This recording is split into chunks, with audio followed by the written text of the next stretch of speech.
hati-hati dengan ucapan mulut kita. Jangan sampai kita menjadi orang yang sombong di hadapan Tuhan dengan berbantah dengan Tuhan. Ayub 33:14. Karena Allah berfirman dengan 1-2 cara, tetapi orang tidak memperhatikannya. Tuhan itu selalu mengingatkan kita. Dia berbicara kepada kita, dia menjawab kita itu dengan 1-2 cara. Artinya apa? Tuhan itu punya berbagai cara untuk menjawab, untuk menuntun kita, untuk memberitahu kepada kita jalan-jalan yang benar. Tapi seringkali kita ini tidak memperhatikan. Tuhan bisa bicara lewat istrimu, lewat suamimu, lewat anakmu, bahkan lewat siapa saja. Tapi kalau orang sombong, dia tidak pernah akan memperhatikan nasihat. Seringkali Tuhan akan menjawab kita lewat orang ngomong, ya lewat apapun itu bisa. Ketika hati kita terbuka dan kita hidup dengan rendah hati di hadapan Tuhan. Tapi kalau kita ini sudah tertutup hati, kita hidup dengan kesombongan, saudara, maka tidak mungkin dikatakan di sini karena Allah berfirman dengan 1-2 cara, tetapi orang tidak memperhatikannya. Ayat 15, bisa lewat apa Tuhan berbicara? Dalam mimpi, dalam penglihatan waktu malam, bila orang tidur, nyenyak tidur, bila berbaring di atas tempat tidur. Ayat 16, maka ia membuka telinga manusia dan mengejutkan mereka dengan teguran-teguran. Seringkali Tuhan bicara kepada kita sebelum kita tidur malam, tetapi bagaimana Tuhan bisa berbicara? Dia menunggu respon kerendahan hati kita. Makanya sebelum tidur malam, introspeksi diri. Tuhan, apakah hari ini aku sudah hidup berkenan kepadamu? Kalau ada yang salah dari hidupku, bicara kepadaku Tuhan. Ingat saudara, Tuhan pegang blueprint, perencanaan hidup kita itu ada di tangannya. Kenapa kita harus cari Tuhan? Kenapa kita harus merendahkan diri? Karena Dia yang pegang buku kehidupan kita. Bahkan kematian kita, itu Tuhan tahu. Kita nggak tahu apa-apa. Makanya kita perlu mendekatkan diri kepada Tuhan. Di sana dikatakan Tuhan bisa berbicara dengan 1-2 cara. Allah berfirman dalam mimpi, dalam penglihatan, waktu malam, bila orang tidur nyenyak, bila dalam pembaringan di atas tempat tidur, maka ia membuka telinga manusia dan mengejutkan mereka dengan teguran-teguran. Saya sering mengalami Tuhan mengajari kamu itu gini-gini, dan saya belajar untuk taat melakukan. Bahkan ketika saya ditipu orang, uang saya di bawah 300 juta. Tiap hari saya marah sama suami. Kenapa? Kami bangun studio, uangnya di bawah 300 juta. Saya bilang sama suami, makanya kamu tuh pilih pemborong gak bener. Lalu akhirnya kehilangan damai sejahtera. Sampai satu waktu saya sudah merasa tidak nyaman ini. Roh Kudus sudah tidak nyaman. Tiap hari saya emosi mengingat itu. Tapi tiba-tiba satu malam saya bertanya, Tuhan, kenapa ini terjadi? Kenapa Engkau izinkan Tuhan? Ini uang untuk bangun studio kami, untuk bisa pelayanan di YouTube. Tiba-tiba Tuhan tuh bicara, lepaskan pengampunan. Kenapa aku izinkan engkau mengalami?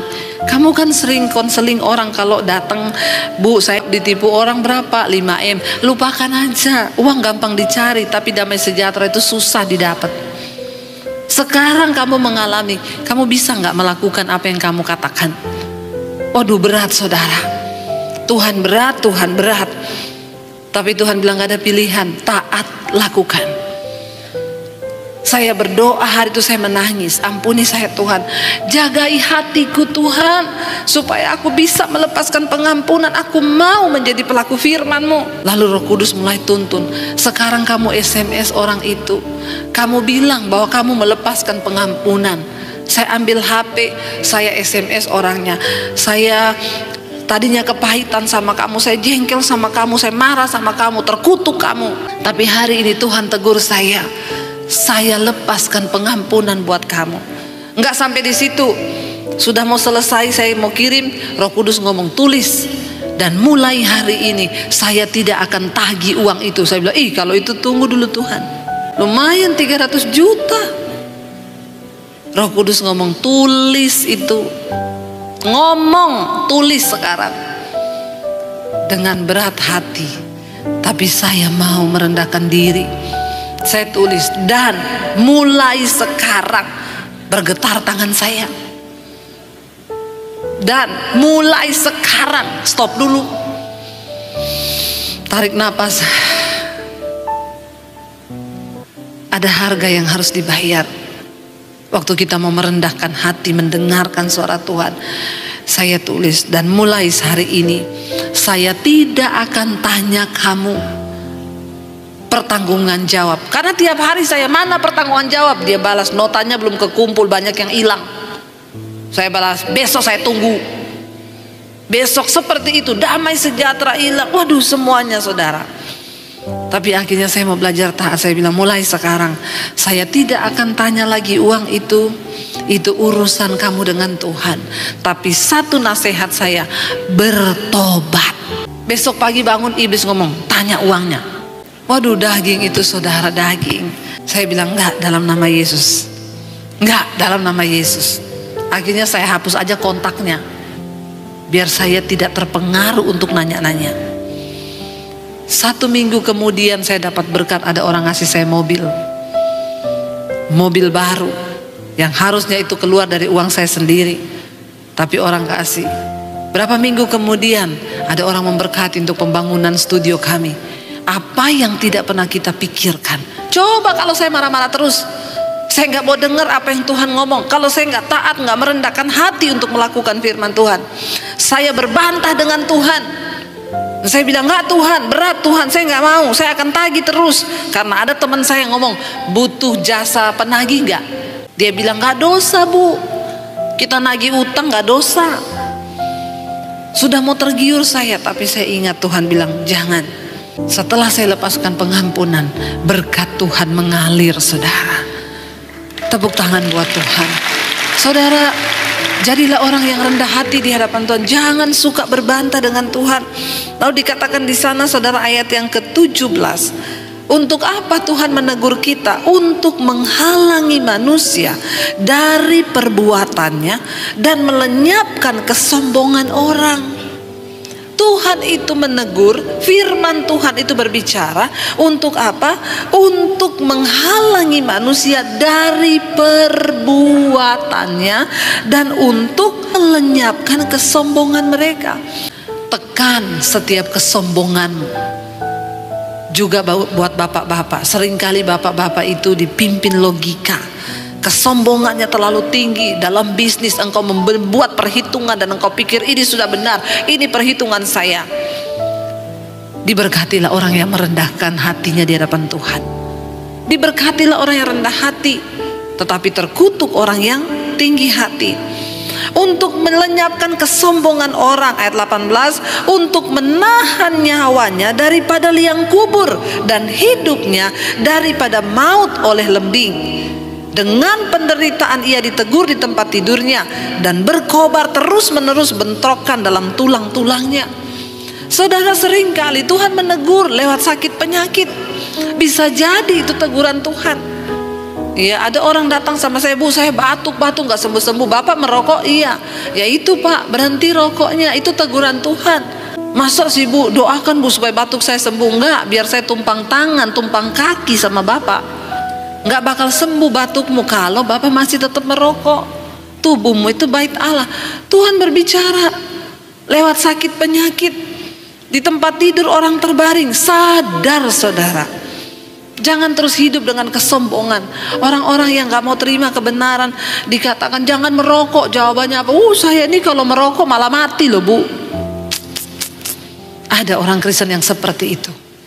Kalau engkau mau lihat Tuhan pelihara hidupmu hari-hari ini, mari taat kepada firman-Nya. Mari tundukkan hati kita kepada Tuhan. Kita lihat 1 Samuel pasal yang kedua ayat yang ke-10.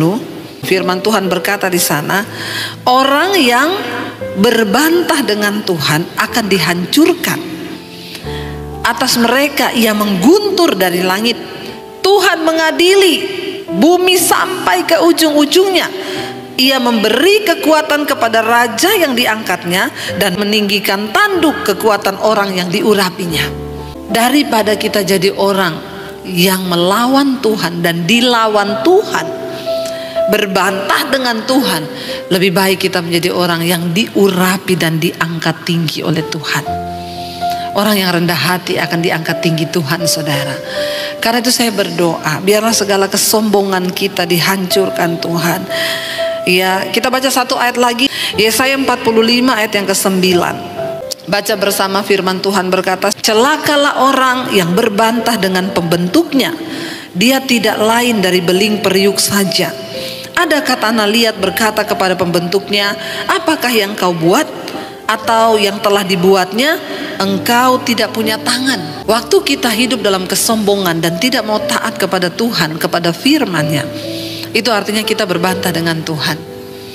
Firman ini berkata, celaka orang yang berbantah dengan pembentuknya. Kita ini hanya tanah liat, kita ini hanya hembusan nafas. Sekali Tuhan bilang napas kita berhenti hari ini, berhenti, saudara. Kenapa Tuhan masih beri kita kesempatan hidup? Supaya kita punya waktu untuk bertobat, supaya kita bisa belajar hidup rendah hati di hadapan Tuhan, supaya kita banyak introspeksi diri hari-hari ini. Ingat, kita ini hanya tanah liat. Celakalah orang yang berbantah dengan pembentuknya. Dia tidak lain dari beling periuk saja. Di mana ada periuk yang membantah pembuatnya dan berkata, kamu bikin apa saya? Biar kita berkata, Tuhan, kami ini hanya bejana, Engkau penjunannya. Kami mau taat kepadamu. Kami mau merendahkan diri di hadapan-Mu, Tuhan. Waktu kita merendahkan diri, percayalah saudara, ketika engkau angkat tangan, maka Tuhan akan turun tangan atas hidupmu. Dia tidak pernah menahan kebaikannya terhadap orang-orang yang hidup takut akan Dia.